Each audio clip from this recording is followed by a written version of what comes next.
step one, you put some fucking white stuff on your hand. It looks like toothpaste. You gotta rub toothpaste all up in your skin, right?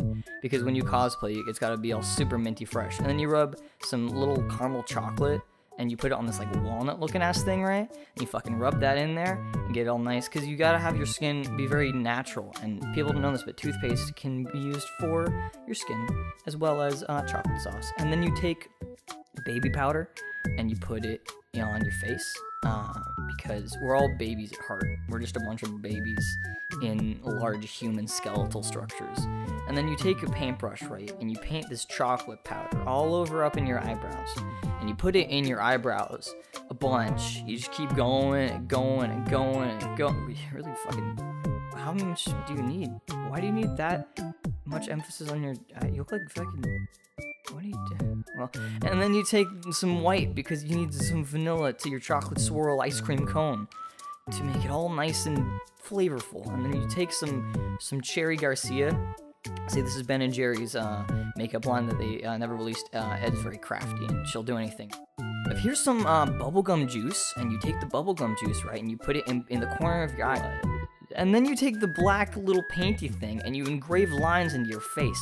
This is much like a tattoo, except those black lines are burns.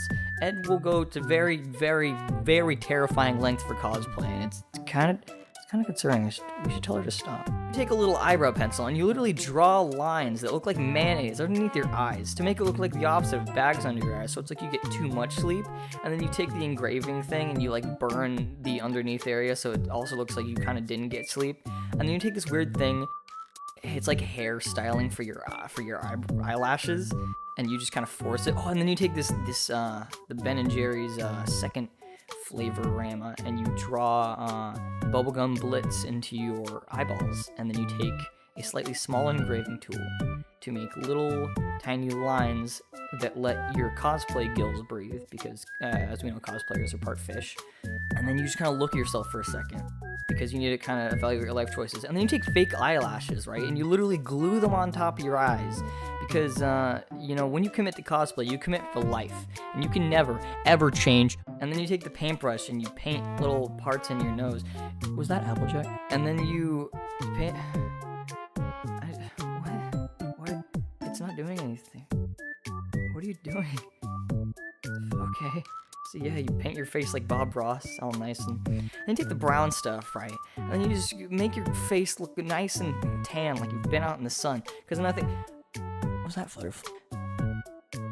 And then you take the pink bubblegum stuff and some more brown chocolate mousse, and you put it on your hand, so your hand doesn't feel left out.